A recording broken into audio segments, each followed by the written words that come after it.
होती है तो उसी के कारण ऐसा आता है कि वहाँ देवतागण और वो आए हैं, और कहीं ये कहा जाता है कि ये उनके पास स्वत होता है कि वो अपने शरीर को कितना सघन और कितना कर लें।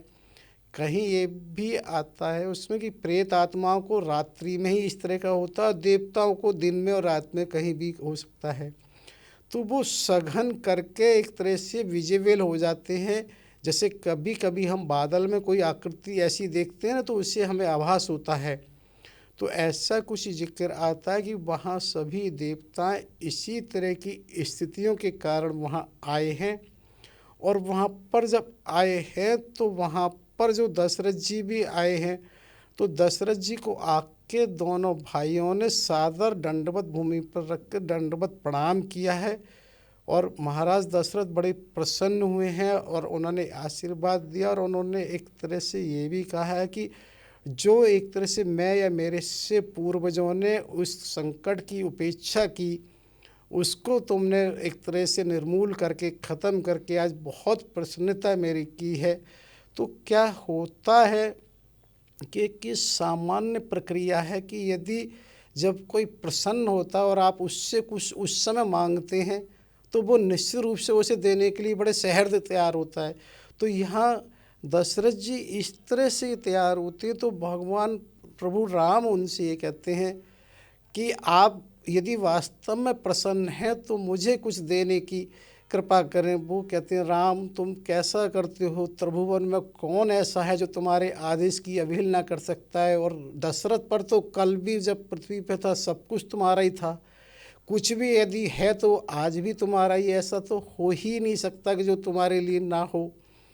तो वहाँ पर वो एक बात कहते हैं, यदि तुम मुझे देना चाहते हो तो मेरी एक ये विशेष इच्छा है कि माता कैकेयी को आप पत्नी रूप में स्वीकार करें और मुझे यही उद्देश्य करें। तो वो कहते हैं कि राम मैं समझ सकता हूँ कि तुम ही एक ऐसे हो जिसको ऐसा मांग सकते हो, और तो त्रिभुवन में किसी की ऐसी स्थिति नहीं जो मना कर सके, ये मैंने स्वीकार किया। क्योंकि यहाँ ये चीज़ बहुत महत्वपूर्ण हो जाती है, क्योंकि प्रभु राम को तो सारा यश मिल गया, लेकिन जो इस यश का कारण था, जो यश का प्रणेता था, जो यश का दाता था, उसका वास्तव में आज भी अपयश है।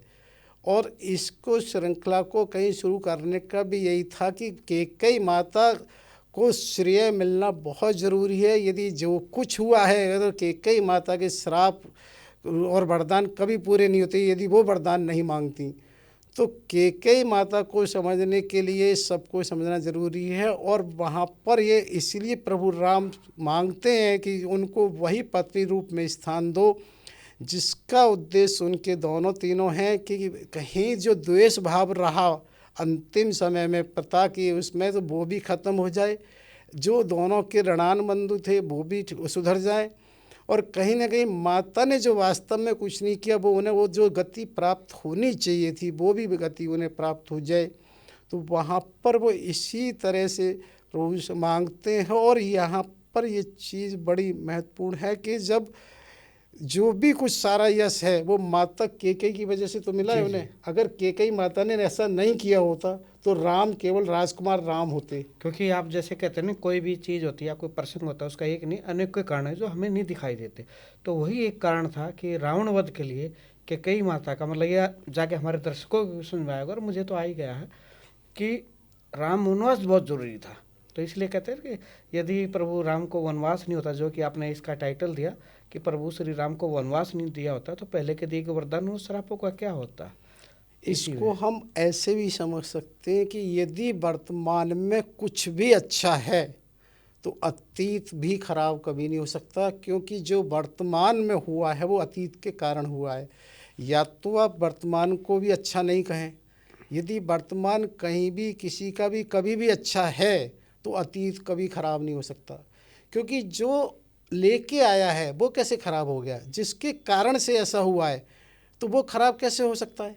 अगर कोई व्यक्ति यदि किसी भी सफलता पर पहुंचा है, जी जी, जैसे आपने दिन सहवाग जी का कहा, हाँ वीरेंद्र सहवाग की तो वो आखिर सफलता पर वो आप ये कहो कि उस समय उसने बड़ी साधना की थी, रात भर प्रैक्टिस की, तो वो आप कहें वो बड़ा खराब समय था।